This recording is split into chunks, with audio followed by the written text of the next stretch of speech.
नमस्कार साथियों, जय हिंद। कैसे हैं आप सब? मैं आपका दोस्त, आपका साथी, आपका भाई भतीजा, आपका बेटा, भोजपुरी गायक व जन सेवक संतोष रेणु यादव। आज मैं एक बहुत ही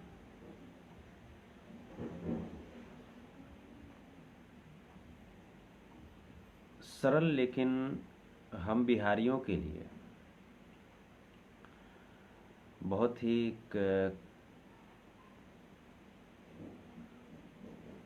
कठिन कह सकते हैं इसको, क्योंकि ये शब्द जो हैं वो कभी गौरवान्वित करती है, कभी अपमानित करती है। जो बिहारी शब्द है, अगर मन से सोचें, अपने भूतपूर्व काल को लेकर के तो बहुत गौरवान्वित करती है, और अगर वर्तमान काल को लेकर के अगर सोचें तो बहुत अपमानित करती है, शर्मसार करती है ये शब्द। मैं काफ़ी कुछ इस पे विचार विमर्श किया, मैंने काफ़ी तथ्य जानने की कोशिश भी की, बुक्स भी पढ़े, इतिहास पढ़ा, वर्तमान पढ़ा, आप सबों से जो लगातार जानकारी मिली और जो अभी वर्तमान जो मैं देख रहा हूँ, बिहार की जो भौगोलिक अवस्था कहें, आर्थिक अवस्था कहें, राजनीतिक अवस्था कहें, जो बिहार जिस प्रकार से कराह रहा है, जिस प्रकार से बिहार को रुलाया जा रहा है, मैंने काफ़ी कुछ इस पे सोचा, काफ़ी कुछ पढ़ने की कोशिश की, समझने की कोशिश की कि आखिर हमारे बिहार और हमारे बिहारियों में वो कौन सी ऐसी खामियां हैं जिसके वजह से हम देश के सबसे पिछड़े राज्य होने का दंश झेल रहे हैं।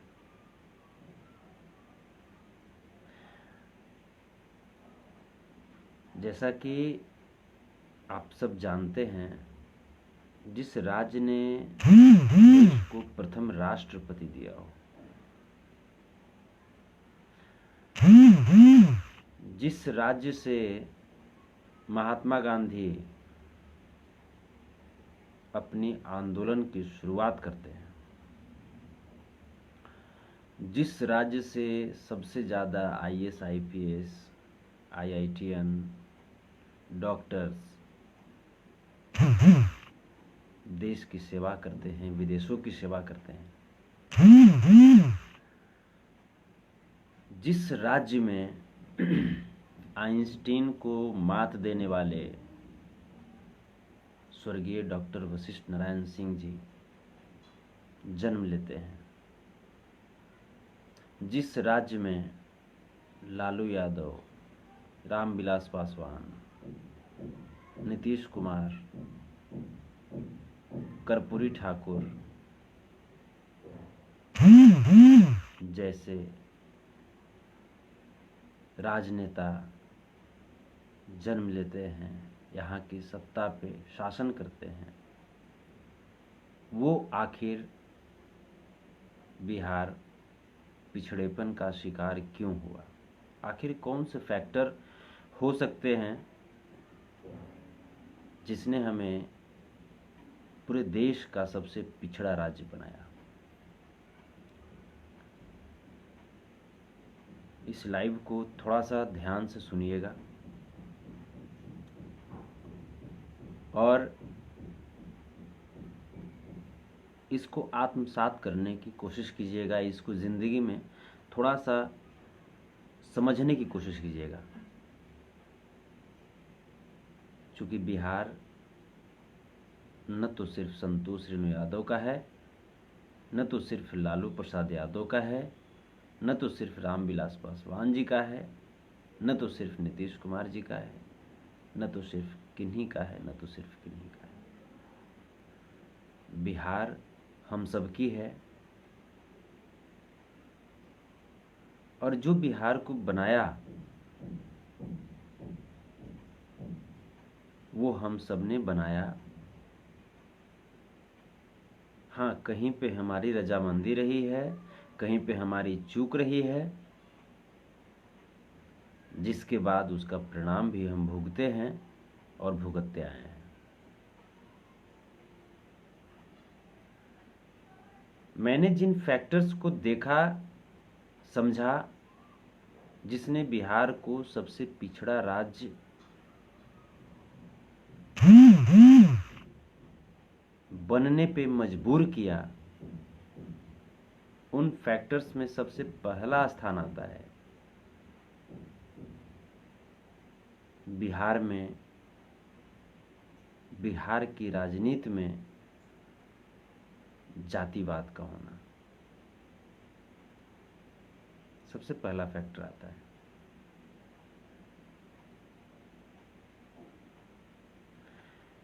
बिहार की राजनीति में जातिवाद कुछ इस तरीके से घर कर गई है, हमें ऐसा लगता है कि हमारे कास्ट के लोग, हमारे जाति के लोग अगर मुख्यमंत्री बन जाते हैं तो हमारे जाति का उत्थान हो जाएगा। हम कभी बिहार के उत्थान के बारे में नहीं सोचते, कभी समाज के उत्थान के बारे में नहीं सोचते। सोचते क्या है? अपनी जाति की उत्थान, खुद की उत्थान के बारे में सोचते हैं। मान लीजिए हो भी गया, हमारी जाति के लोग अगर सत्ता पे बैठ गए, मान लीजिए हमारी जाति का उत्थान हो भी गया, तो क्या हम विकास कर गए? क्या हम अमन चैन से सुख वाली जिंदगी बिता पाएंगे? Question mark. इसका आंसर, मान लीजिए हम बहुत ही बड़े अमीर, बहुत ही बड़े धनसेठ, बहुत ही बड़े पावर वाले व्यक्ति बन गए, हमारे जाति की सरकार बन गई, मुख्यमंत्री हमारे जाति के हैं, उन्होंने हमारे जाति के लिए बहुत अच्छी अच्छी योजनाएं लाई, हमारे जाति के सभी लोगों को रोजगार दे दिया, तो क्या बिहार विकास कर गया? हम अमन चैन, सुख शांति ढूंढते हैं, उसके लिए जो जरूरी चीजें हैं, अगर हमारे घर में चूल्हा जल रहा है तो हमारी कोशिश होनी चाहिए कि हमारे चौहद्दी वाले घर में भी चूल्हा जलनी चाहिए। अगर हमारा बेटा पढ़ रहा है, हमारी कोशिश होनी चाहिए कि हमारे चौहद्दी वालों का बच्चा भी पढ़े, क्योंकि अगर हम बहुत अमीर बन गए, मक्खन रोटी घी सब कुछ खा रहे हैं, अगर हमारे चौहद्दी वाले लोग भूखे पेट रहेंगे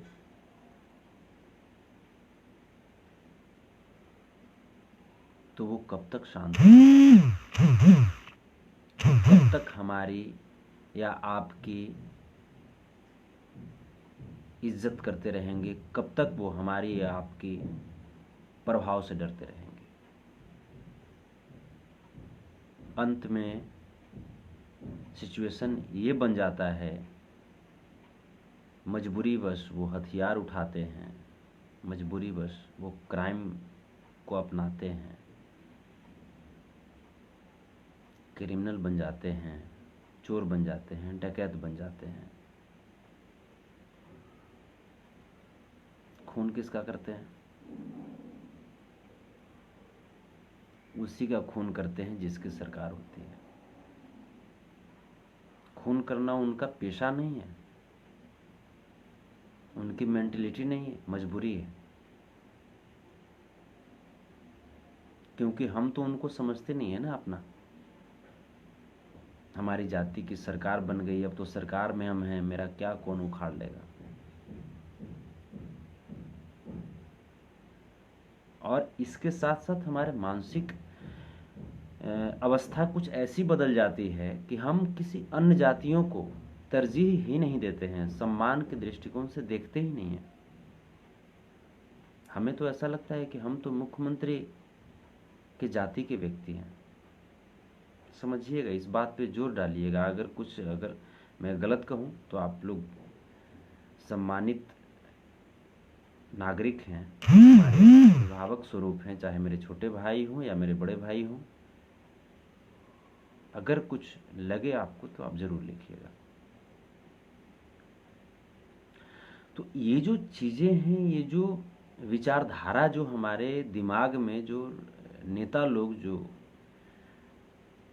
पूरी तरीके से बैठा दिए हैं, हमारी जाति का जैसे ही सरकार बनी तो अब राज हमारा चलेगा, ये बातें दिमाग में जब तक हम एडजस्ट कर चुके हैं, जब तक इस वहम को पाल करके रखेंगे, तब तक समाज का समुचित विकास, सर्वांगीण विकास हो ही नहीं सकता।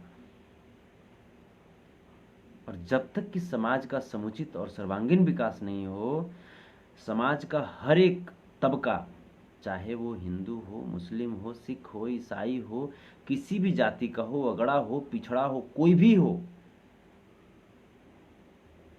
जब तक उसे 2 वक्त का भोजन, जब तक उनके बच्चों को शिक्षा, उनके लिए स्वास्थ्य, उनके लिए जब तक हम अच्छी विचारधारा नहीं रखेंगे, तब तक हम शांति से जीवन यापन नहीं कर सकते।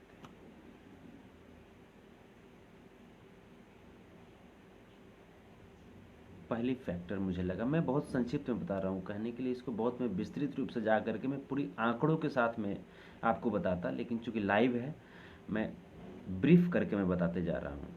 ये पहली फैक्टर, जाति फैक्टर।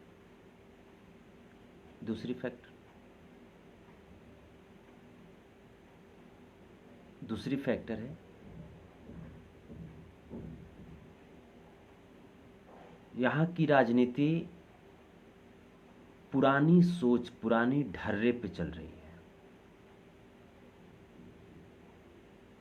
जिस तरीके से अखबार बदल रहे हैं, जिस तरीके से समाचार बदल रहे हैं, जिस तरीके से खान पान बदल रहे हैं, जिस तरीके से पहनावा ओढ़ावा बदला जा रहा है, जिस तरीके से जलवायु में बदलाव आई है, जिस तरीके से वायुमंडल में बदलाव आई है, हमारी राजनीति में, बिहार की राजनीति में कोई बदलाव नहीं आई है। बिहार की राजनीति आज भी पुरानी नीतियों पे चली आ रही है।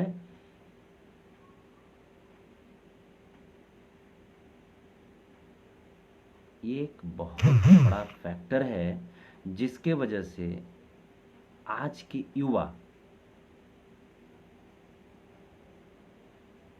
खास करके बिहार के युवा, राजनीति से दूर भागने लगे हैं। जिस प्रकार से हर देश युवाओं की शक्ति को पहचाना है, जिस प्रकार से हर समाज ने युवाओं की शक्ति को जाना है, बिहार में भी अगर युवाओं को वरीयता दी जाए राजनीति में, तो बिहार की राजनीति और बिहार की जो स्थिति है उसे बदलने में बहुत ज़्यादा वक्त नहीं लगेगा। मैं 5 साल कहता हूँ, 5 साल आप युवाओं के हाथ में बिहार को दे दें। इसका मतलब ये नहीं कि वो युवा किसी राजनेता का बेटा हो, इसका मतलब ये नहीं कि वो युवा किसी राजनेता का बेटा हो। युवा वो जो पढ़ा लिखा हो, जिसने संघर्ष करके, जिसने आधी रोटी खा करके, जिसने नंगे पांव चल करके ज्ञान अर्जित किया।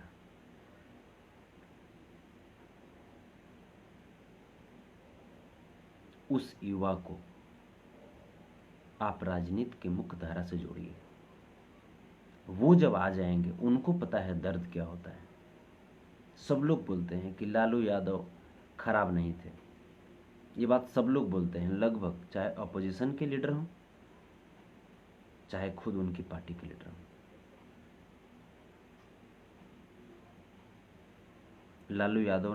लालू यादव की जो पहली जो कार्यकाल थी उसको सभी लोगों ने सराहा, लेकिन उसके बाद का जो 2 टर्म आया वो बिहार को कितना बदनाम किया, ये आप सब जानते हैं।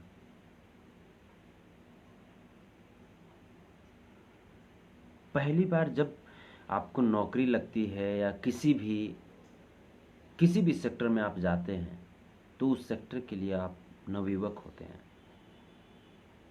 आप जी जान लगा करके कार्य करते हैं ताकि आपका नाम हो, आपकी पहचान बन जाए। लेकिन जब वही चीजें जब आपको लगातार मिलती जाए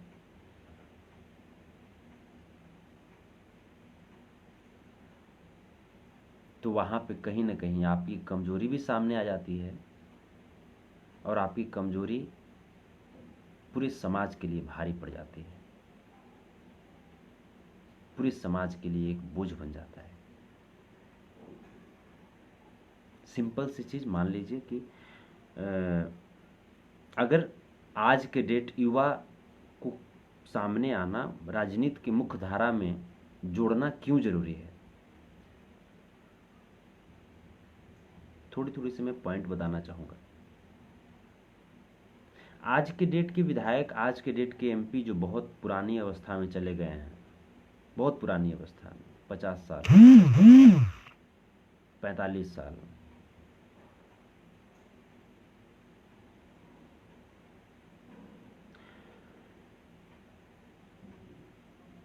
अगर उनको अपने पीए से बात करना हो, अगर उनको अपने सेक्रेटरी से बात करना हो, अगर उनको किसी इंजीनियर से बात करना हो, डीएम से बात करना हो, एसपी से बात करना हो, आज का दौर टेक्निकल दौर आ चुका है, टेक्निकल युग है। सही से विधायक साहब को एंड्रॉयड मोबाइल तक चलाने नहीं आता। कहीं ना कहीं टेक्नोलॉजी के मामले में वो अपने पीए, अपने सेक्रेटरी, अपने पदाधिकारी के ऊपर निर्भर होते हैं।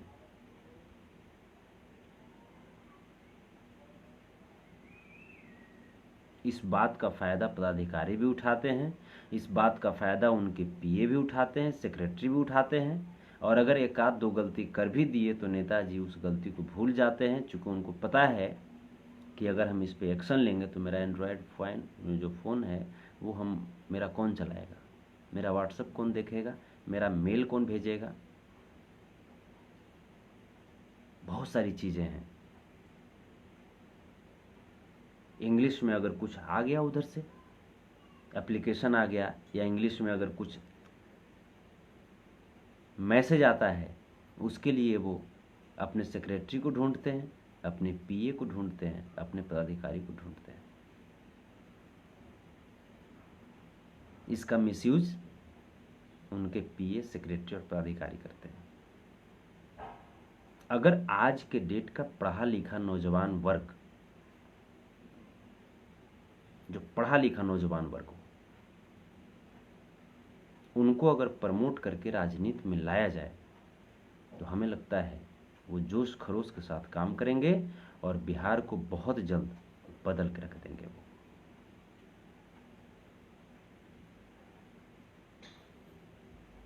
आज की राजनीति में राजनेता नॉमिनेशन के दौरान अपनी संपत्ति का ब्यौरा अपनी रियल संपत्ति का मात्र 5% देते हैं। मान लीजिए किन्हीं के पास अगर 1 करोड़ की संपत्ति है, बताते हैं कि मेरे पास 5 लाख की संपत्ति है। मैं कहता हूं अगर कुछ ऐसा सिस्टम बन जाए और सरकार कुछ ऐसी सिस्टम बना दे जिसमें जो संपत्ति आपने नॉमिनेशन के दौरान पदाधिकारी को बताया, जिस संपत्ति का ब्यौरा आपने दिया, उससे अधिक संपत्ति अगर आपकी पाई गई तो आप जहां से विधानसभा या लोकसभा चुनाव लड़ रहे हैं, आपकी सारी संपत्ति उस लोकसभा या विधानसभा क्षेत्र में खर्च कर दिया जाएगा। क्या आपको लगता है कि इससे भ्रष्टाचार नहीं मिट सकेगा? क्या आपको लगता है कि बिहार की विकास करने में ये नीतियां कारगर साबित नहीं हो सकती?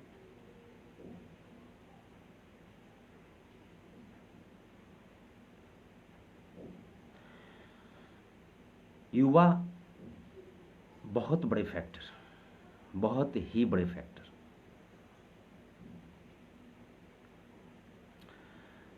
तीसरी फैक्टर,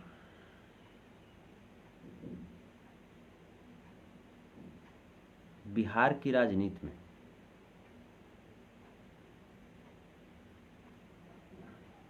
बाहुबली की जगह विद्वानों की जगह होनी चाहिए। बाहुबली की जगह विद्वान ले लें, बाहुबली की जगह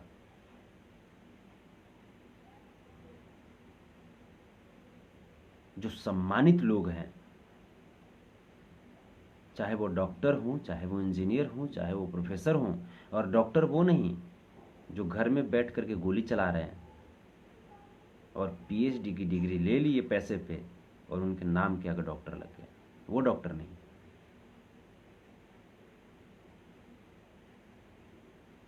जो वास्तव में डॉक्टर हो, जिन्होंने पढ़ाई लिखाई की हो, जिन्होंने तपस्या किया हो, अगर उन लोगों को आगे लाया जाए,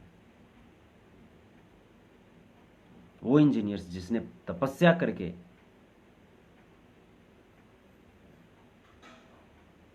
अपने अपने क्षेत्र में अपनी परचम लहराई है, उन लोगों को लाया जाए। और जितने भी पुराने ढर्रे वाले जो हैं पॉलिटिशियन, उनको सलाम करते हुए, प्रणाम करते हुए, उनको यथाउचित उनके जगह पे मार्गदर्शन हेतु लगा दिया जाए।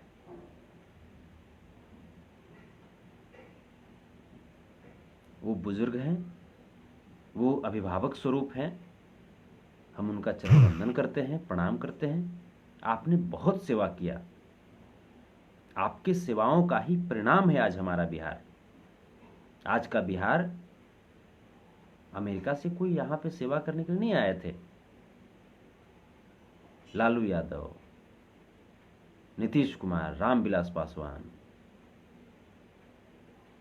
जीतन राम मांझी, जितने भी लोग हैं, आप ही लोगों की सेवा का तो ये फल है कि आज बिहार के लोग 1200 किलोमीटर, 1500 किलोमीटर पैदल चल रहे हैं, भूख के मारे मर रहे हैं। बिहारियों को, बिहार के निवासियों को बिहारी कह करके अपमानित किया जा रहा है। आपकी सेवा का ही ये परिणाम है, प्रतिफल है। आपके और सेवा की जरूरत नहीं है। नवयुवकों के हाथ में बागडोर आनी चाहिए। आप मार्गदर्शन कीजिए, जहां पे हमसे गलती होती है वहां पे आप मेरा मार्गदर्शन करें।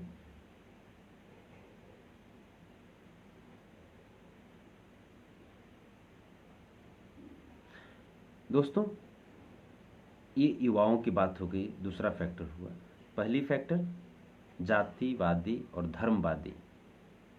दूसरी फैक्टर कि बिहार की जो राजनीति है वो पुरानी ढर्रे पे चल रही है, युवाओं की घोर अनुपस्थिति है। मुख्य धारा की बात करें राजनीति में तो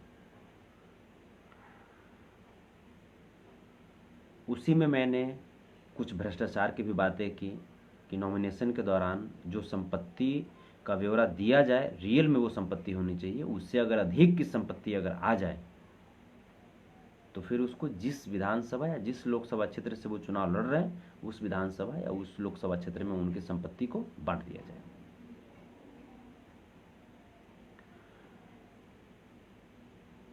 तीसरी बात है, बिहार की राजनीति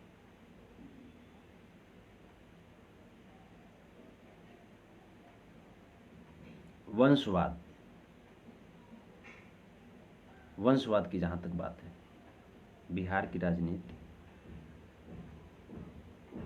बहुत हद तक वंशवाद के कारण भी शर्मसार किया, जिसका परिणाम पूरे बिहार के लोगों को झेलना पड़ा।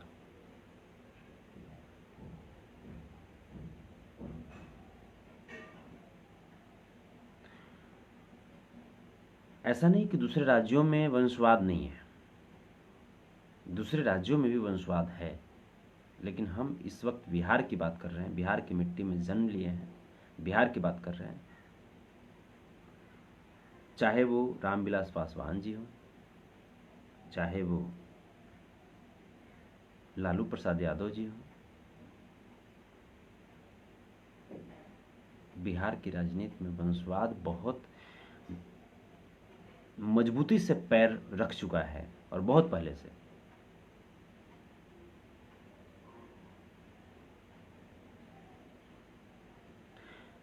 हर पॉलिटिशियन अपने अपने बच्चे को दूसरे सेक्टर में भेजते हैं, अगर उस सेक्टर में उनका बच्चा सफल नहीं हुआ तो उनको पता है कि राजनीति तो हमारी खेती है, मेरी जागीर है, यहाँ तो हमारा बच्चा सेट कर ही जाएगा।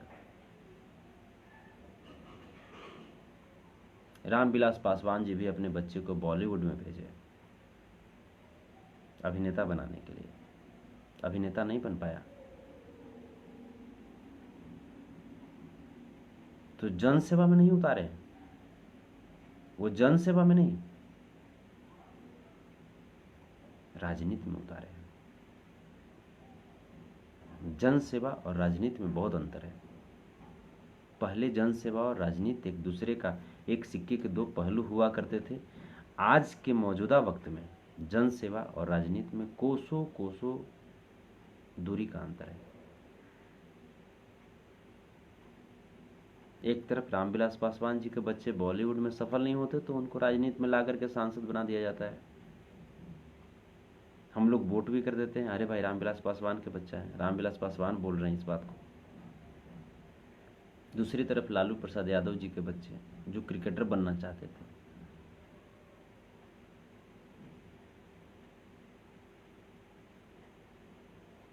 वहां सफल नहीं हुए, उनको पॉलिटिक्स में ला दिया गया।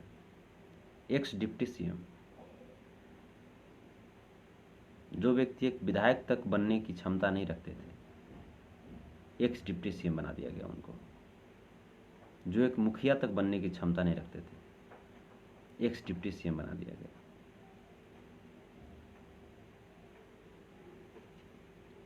ये गमछी मैं लिया हूं, इसका मतलब आप मुझे भाजपाई मत समझ लीजिएगा। मैं भाजपाई नहीं हूं, क्योंकि वहां भी वंशवाद कुछ कम नहीं है। अमित शाह का बेटा, अमित शाह के मंत्री बनने से पहले, मोदी जी की सरकार बनने से पहले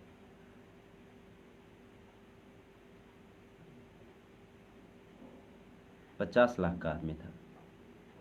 मोदी जी की सरकार बने हुए मात्र 6 महीने हुए, 50 करोड़ का व्यक्ति हो गया। कौन सा बिजनेस किया होगा? सोचने वाली बात है ना।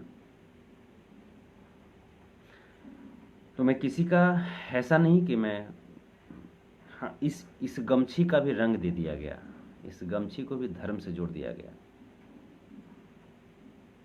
अगर हरा पहन लूं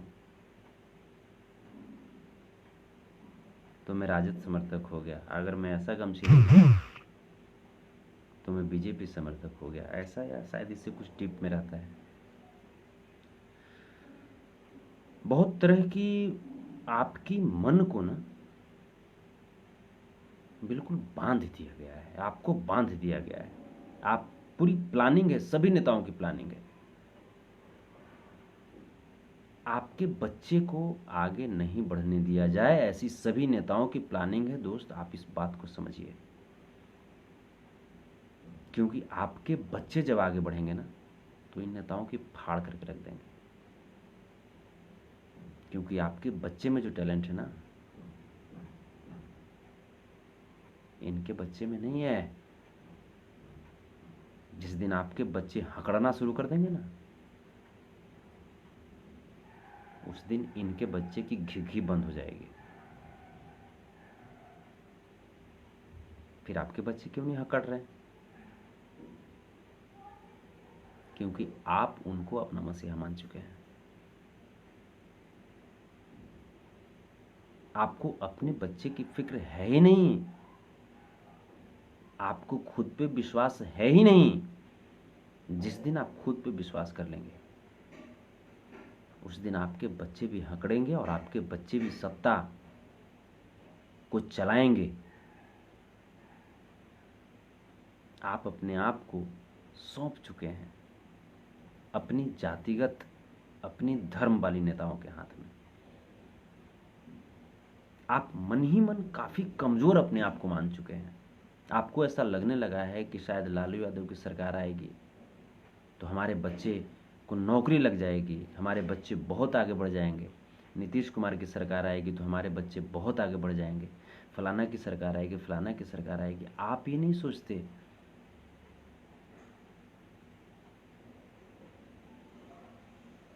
कि हमें खुद अपने बच्चे को आगे बढ़ाना है, और खुद अपने बच्चे को आगे बढ़ाने के लिए हम लालू यादव की सरकार, नीतीश कुमार की सरकार या फलाने की सरकार, ढेकना की सरकार,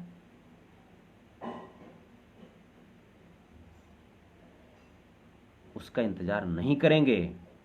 बल्कि जो हमारा सबसे छोटा इकाई है, वार्ड सदस्य, वार्ड सदस्य से हम एक इंटेलेक्चुअल व्यक्ति और काम करने वाला व्यक्ति, धर्म संप्रदाय से ऊपर उठ करके बात करने वाले व्यक्ति का चुनाव करें। मुखिया, जिला पार्षद, प्रमुख, विधायक, विधानसभा में आपकी आवाज विधायक उठाते हैं। आप सीधा ऊपर वाले कुर्सी को देख लेते हैं कि फलाना तो लगता है कि नरेंद्र मोदी के पार्टी से आया है, फलाना लगता है कि नीतीश कुमार के पार्टी से आया है, फलाना लगता है कि लालू यादव जी के पार्टी से आया है, रामविलास पासवान जी के पार्टी से आया है। तो इसको वोट देना चाहिए या इसको वोट नहीं देना चाहिए? आप सीधे कुर्सी, जो सीएम कुर्सी पे जो बैठते हैं, आप उनको देख करके वोट करते हैं। सबसे मेजर गलती है, बिहार की पिछड़ेपन की सबसे मेजर गलती है। आपको सोचना चाहिए, हमको सोचना चाहिए। जब हमारे वक्त को जरूरत पड़ेगी, जब हमारे समाज को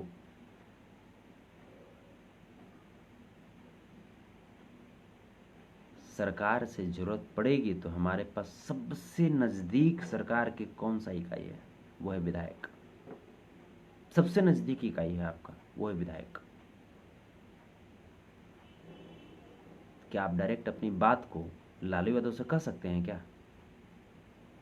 क्या आप डायरेक्ट अपनी बात को, अपनी पीड़ा को नीतीश कुमार को दिखा सकते हैं, रामविलास पासवान को दिखा सकते हैं? नहीं ना।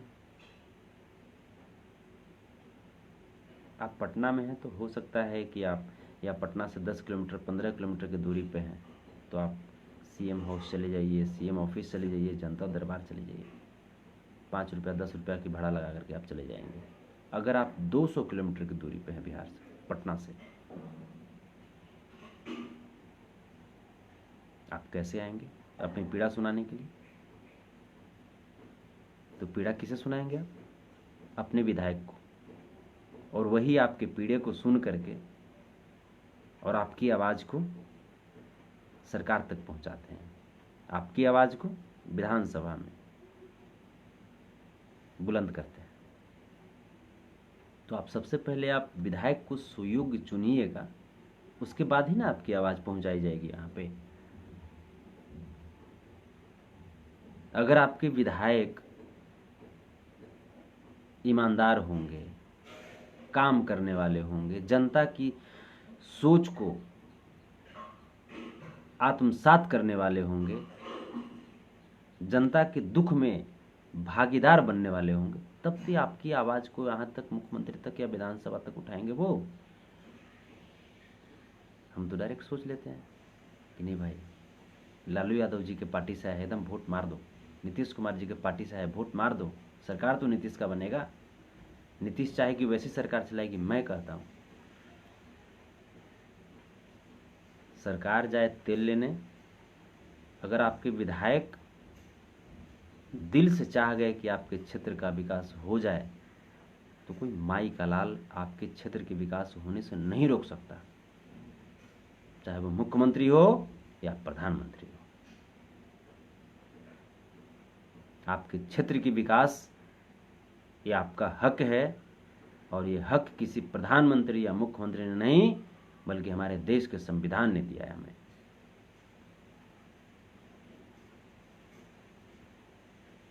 आप सर्वोपरि नेताओं को मान लेते हैं, हमारे देश का सर्वोपरि संविधान है, और जिस दिन संविधान को सर्वोपरि मान करके आप संविधान की बात सुन करके कद्र करना शुरू करेंगे, संविधान को फॉलो करना शुरू करेंगे, आपका विधानसभा भी पिछड़ा नहीं रहेगा।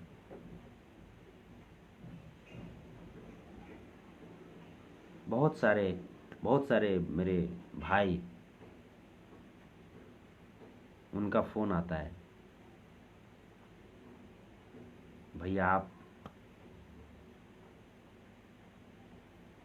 चुनाव में आइए, 1 पैसा आप खर्च नहीं कीजिएगा, हम सब आपके लिए साइकिल से प्रचार करेंगे।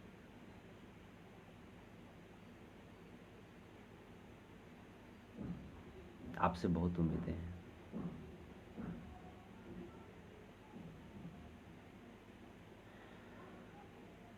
मैंने कहा ठीक है, मैं देखूंगा उस तरह की चीजें। बहुत हर क्षेत्र मेरी ऐसी कोई प्लानिंग है नहीं, ऐसी कोई मेरी प्लानिंग नहीं, लेकिन भविष्य में अगर ऐसा हुआ भी तो आज मैं थोड़ा सा आप लोग को हिंट देता हूं। अगर ऐसा हुआ भी, अगर चुनाव लड़ने की अगर बात आई भी, तो मैं अपनी मिट्टी के लिए, अपने हिंदू मुस्लिम सिख ईसाई वाले समाज के लिए, जाति पाति धर्म संप्रदाय से ऊपर उठ करके मिट्टी के विकास के लिए चुनाव लड़ूंगा। अगर ऐसा हुआ तो ही, मैं भी क्लियर नहीं कर रहा हूं, अगर ऐसा हुआ तो मैं चुनाव लड़ूंगा, और चुनाव लड़ूंगा तो कहां से लड़ूंगा मैं ये भी क्लियर करता हूं आप सबको। अगर मैं चुनाव लड़ा भी तो मैं उस क्षेत्र से लड़ूंगा जिस विधानसभा क्षेत्र को, जिस जिले को बिहार का सबसे पिछड़ा जिला कहा जाता है, चाहे वो जिला कोई भी हो, चाहे वो विधानसभा क्षेत्र कोई भी हो, वहां का विधायक कितना भी बाहुबली हो, कितना भी डॉन हो, कितना भी अरबपति हो, अगर मैं चुनाव लड़ूंगा तो वैसा विधानसभा क्षेत्र जो बिहार का सबसे गरीब विधानसभा क्षेत्र है, सबसे शोषित विधानसभा क्षेत्र है, मैं उस विधानसभा क्षेत्र से चुनाव लड़ना चाहूंगा। और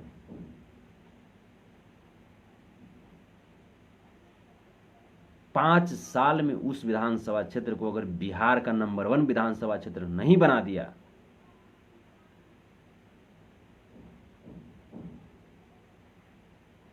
तो जिस विधानसभा क्षेत्र से लड़ूंगा वहां के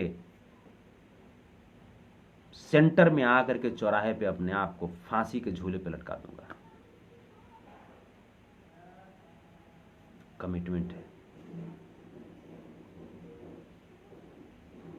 संपत्ति का ब्यौरा दूंगा तो वो ओरिजिनल होगा। जिस दिन विधानसभा जीत गया मैं, उस दिन एक भी बॉडीगार्ड, सरकारी बॉडीगार्ड नहीं लूंगा, एक सिंगल पीस भी सरकारी बॉडीगार्ड नहीं लूंगा।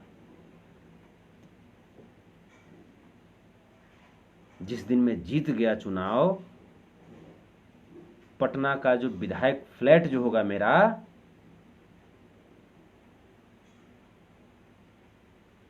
वो हमारे क्षेत्र की जनता का आवास होगा यहाँ पे। और जिस भी क्षेत्र से मैं चुनाव लड़ूंगा वहां जीतूंगा, 5 साल बाद वहां की पलायन में रोक दूंगा, मैं वादा करता हूं। और सिर्फ लाइव में आकर के नहीं, मैं करके दिखा दूंगा। जज्बा होना चाहिए, काम करने का विजन होना चाहिए।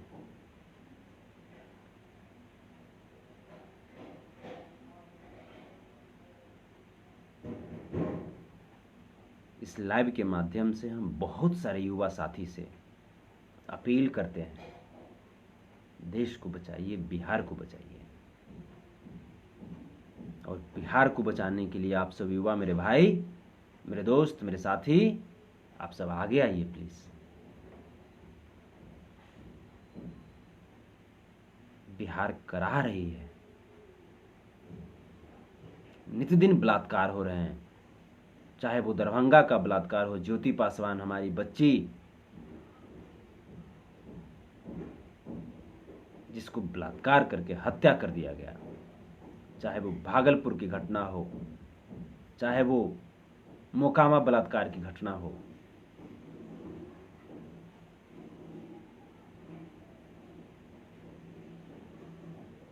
चाहे वो सिंधुआरी मर्डर का घटना हो, चाहे वो गोपालगंज नरसंहार की घटना हो, सारी की सारी घटनाएं क्यों हो रही है? क्योंकि हम युवा जाग नहीं रहे। सारी की सारी घटनाएं क्यों हो रही है? क्योंकि हम सब के ऊपर ये नेता लोग अपनी बपौती समझ लिए हैं। इसको तोड़ना है, इसको तोड़ना है। कुछ लोग किसी नेता के अंधभक्त बन जाते हैं, चाहे वो लालू यादव के अंधभक्त बन जाएं, चाहे वो नीतीश कुमार के अंधभक्त बन जाएं, चाहे वो रामविलास पासवान जी के अंधभक्त बन जाएं, चाहे वो नरेंद्र मोदी जी के अंधभक्त बन जाएं। और सबसे ज्यादा वही रोते हैं, मैं आपको बता रहा हूं। सबसे ज्यादा अगर कोई रोते हैं तो वही रोते हैं, क्योंकि अपनी जिंदगी का वो सबसे बेशकीमती वक्त, अंधभक्त तब बनते हैं लोग 18 से 30 साल का जो उम्र होता है, जो 32 साल का उम्र होता है, उसी उम्र में अंधभक्त लोग बनते हैं।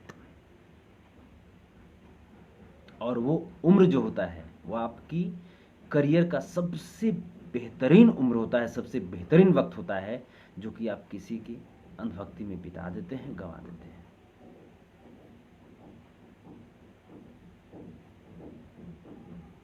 उन सभी भाइयों से मैं कर जोड़ करके मैं प्रार्थना करता रहता हूं, और इस लाइव के माध्यम से अभी भी कर रहा हूं। आप अपने लिए सोचिए। लालू यादव को अपने बच्चों से फिक्र ही नहीं है जो बिहार के बारे में सोचेंगे वो। नीतीश कुमार को अपने परिवार से, अपनी प्रेमिका से फिक्र नहीं है जो बिहार के बारे में सोचेंगे। रामविलास पासवान जी को अपने बच्चे से फिक्र नहीं है, छुट्टी नहीं है उनको अपने बच्चे से जो आपके बारे में सोचेंगे। आपको खुद सोचना होगा अपने बच्चे के बारे में, आपको खुद जागना होगा, और तब जाकर के आप देश को बदलेंगे, बिहार को बदलेंगे और अपने बच्चे के भविष्य को बदल पाएंगे। जब तक आप सुरक्षित नहीं होंगे, जब तक आपके बच्चे शिक्षित नहीं होंगे, तब तक आप इन नेताओं पे भरोसा करते हैं, ये वहम है। जाति पाति धर्म संप्रदाय, मैं एक 2 शब्द और कहूंगा जाति पाति धर्म संप्रदाय के ऊपर। वो सब टाइटल है, टाइटल को जाति मत मानिए।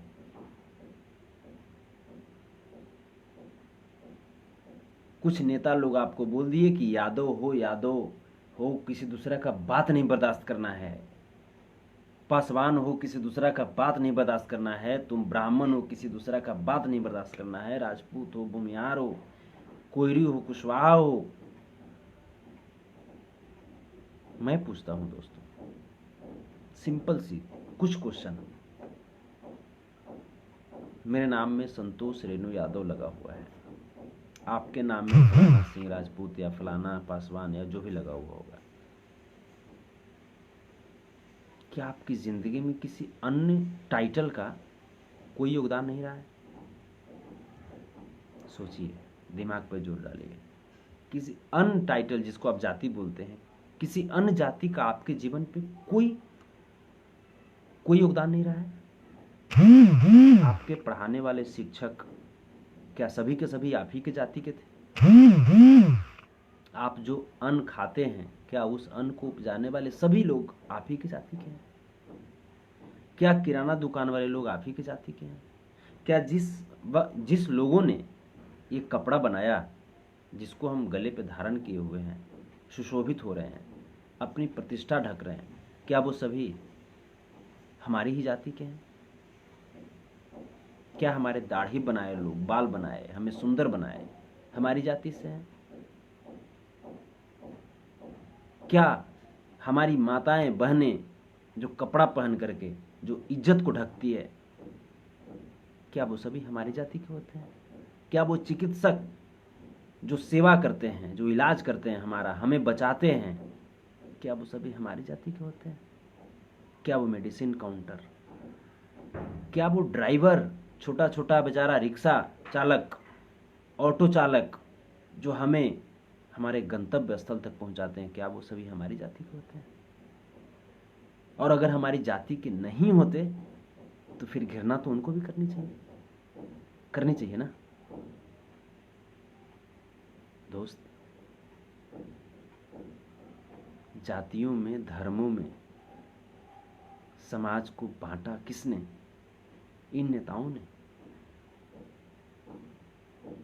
क्योंकि लालू यादव को भी पता है कि अगर हम जाति में नहीं बांटेंगे, हम यादव, फलाना फलाना यादव, जितना भी लोग उसको बोल दिए करे हम तुम्हारे आदमी हैं, तुम्हारा कल्याण हम ही कर सकते हैं, तो क्या हमारे लिए अन्न उपजाते हैं लालू जी का बच्चा? या हमारे लिए कपड़ा बनाते हैं लालू जी का बच्चा? या हमारे बच्चे को नौकरी देते हैं लालू जी का बच्चा? या हमारे बच्चे को पढ़ाने के लिए आते हैं लालू जी का बच्चा? या मोदी जी की भी बात करें तो क्या जो मोदी को मानने वाले जो लोग हैं, अगर जाति को लेकर के मानते हैं, तो क्या मोदी जी के परिवार, मोदी जी का खानदान उनके बच्चे को पढ़ाने के लिए, उनके बच्चे का इलाज कराने के लिए, उनके बच्चे को शिक्षा देने के लिए, क्या मोदी जी के परिवार आते हैं? या रामविलास जी के परिवार आते हैं? या नीतीश कुमार जी के परिवार आते हैं? दोस्त, मेरे भाई, वक्त है इस बार काफी सोच समझ करके, और उन आंखों के आंसू को कभी मत भूलिएगा जिन आंखों ने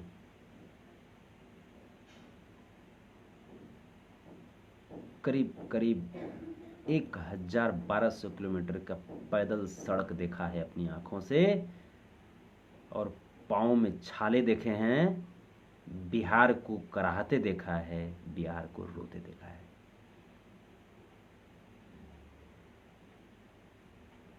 लाखों लाख लोग शहीद हो गए इस लॉकडाउन वाले काल में। आज क्या लगता है आपको? फिर से बिहार में कोरोना बढ़ता जा रहा है। क्या आपके विधानसभा क्षेत्र में कोई वैसा हॉस्पिटल है जहां पे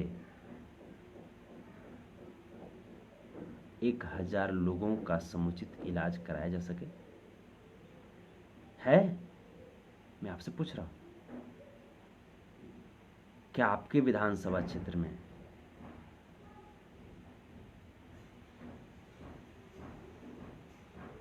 कोई वैसी व्यवस्था है जहां पे अगर कोरोना के 500 मरीज एक बार निकल गए तो उनको विधानसभा क्षेत्र के अंतर्गत ही रख करके उनका समुचित इलाज कराया जा सके?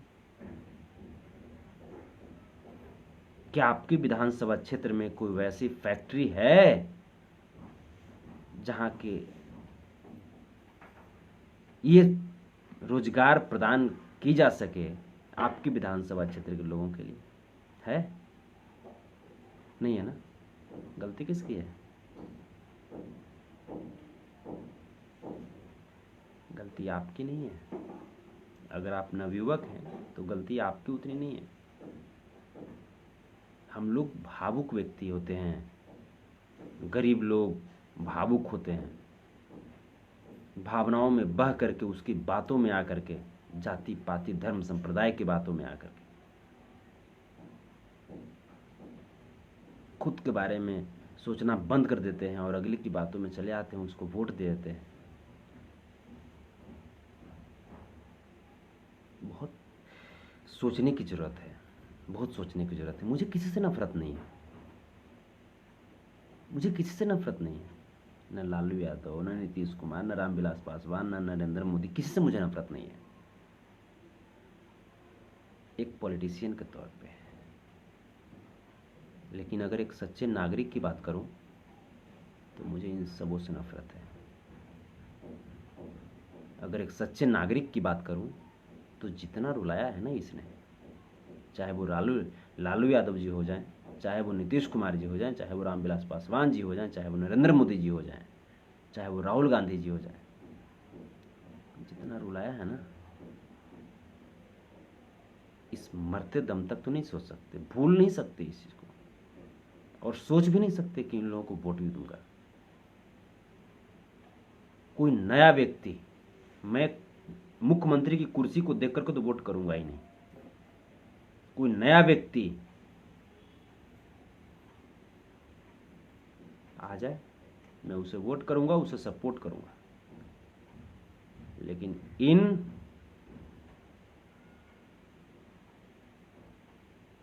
बड़े बड़े महानुभावों जो अपने बच्चे के लिए ये सब करते हैं, कदापि नहीं कर सकता मैं उनके लिए वोट, कदापि उनको सपोर्ट नहीं कर सकता। करता था, अब नहीं करूंगा। मैंने देख लिया लॉकडाउन में, मैंने इस लॉकडाउन में देख लिया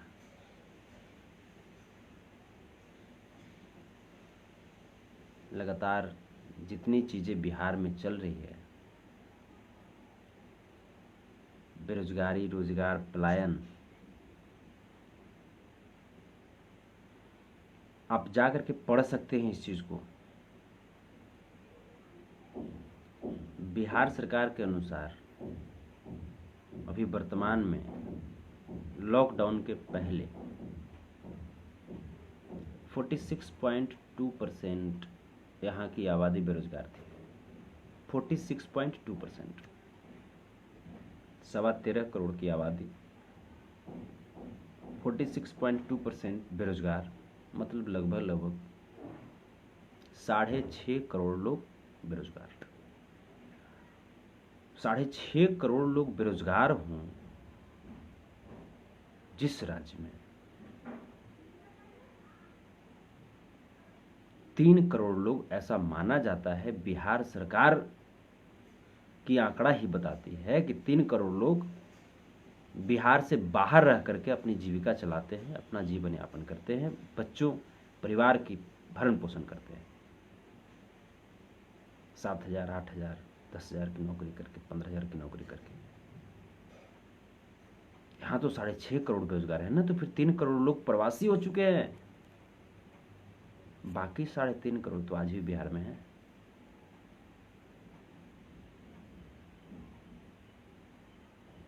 सोचने की बात है ना। सरकार बोलती है हम गरीबी हटाएंगे, आपने 15 साल में नहीं हटाया तो अब क्या खाक हटाओगे? हम तुम्हें ही हटा देंगे। तुम्हारी नीति जो गरीबी हटाने की है ना, वो हमें नहीं चाहिए। मैं आपसे कहता हूं दोस्त, मैट्रिक की सर्टिफिकेट सरकार देती है, इंटरमीडिएट की सर्टिफिकेट सरकार देती है, ग्रेजुएशन की सर्टिफिकेट सरकार देती है, पोस्ट ग्रेजुएशन की सर्टिफिकेट सरकार देती है ना। ये सरकार ही साबित करती है ना कि हाँ भाई आप मैट्रिक पास कर गए। ये सरकार साबित करती है कि आप इंटरमीडिएट पास कर गए, आप ग्रेजुएट हो गए, आप पोस्ट ग्रेजुएट हो गए, आप AA कर गए, PhD कर गए। सरकार ही देती है ना सर्टिफिकेट, आप अपने घर में तो नहीं छापते ना। फिर सरकार ये क्यों नहीं बोलती कि हाँ, ये सर्टिफिकेट देने का मतलब कि मैं आपको रोज़गार दूंगा, निश्चित रोज़गार दूंगा। जिस दिन आप इंस्टीट्यूट से निकलेंगे, जिस दिन आप सर्टिफिकेट लेंगे, उसके 10 दिन के अंदर आपको रोज़गार दी जाएगी। इसकी गारंटी क्यों नहीं मिलती?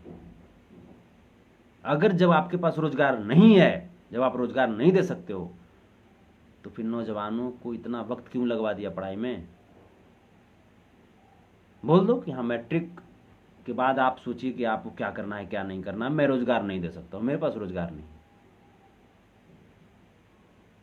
फिर इन नौजवानों को 17 घंटा 18 घंटा क्यों पढ़ाते हो? उससे अच्छा वो कहीं जा कर के किसी ट्रक बनाने का हुनर सीखते, वहीं से जा कर के कुछ कुछ करने का हुनर सीखते हो, पकौड़ा छानने का हुनर सीखते। आपने तो उनको अंधकार में रख करके सर्टिफिकेट पर सर्टिफिकेट दिए जा रहे हो ताकि आपको रेवेन्यू मिल सके। उनके पास जो उनके माता पिता जो कमाए हैं वो भी पैसे खींच सको। तुम लोन देते हो, एजुकेशन लोन दे करके वो पैसे फिर से तुम यूनिवर्सिटी के रूप में तुम लेते हो। यूनिवर्सिटी यूजीसी को देती है और यूजीसी फिर शिक्षा मंत्रालय को देती है, और वो चीज़, वो पैसे फिर स्टूडेंट पे कर्जा रह गया कि जिस दिन तुम कमाओगे उस दिन वो पैसे फिर तुमको सरकार के भरने पड़ेंगे। मैंने जो लोन लिया वो मैंने खाने में खर्च किया क्या? मैंने वो लोन किसको दिया? आपके यूनिवर्सिटी को दिया, आपके यूजीसी के माध्यम से आपके मंत्रालय को गया, सरकार को गया। सोचने की बात है। आप बीए एमए करके आज क्या कर रहे हैं? क्या आपके लिए सरकार की तरफ से कोई रोजगार है? आपके समय का, आपके मेहनत का क्या दर्जा मिल सका? सोचिएगा जरूर। युवा जागिए। बातें बहुत है, लेकिन आज की बात फिर कभी मिलेंगे, सोचते रहिएगा। बहुत बहुत धन्यवाद। आपका भाई संतोष यादव। Thank you.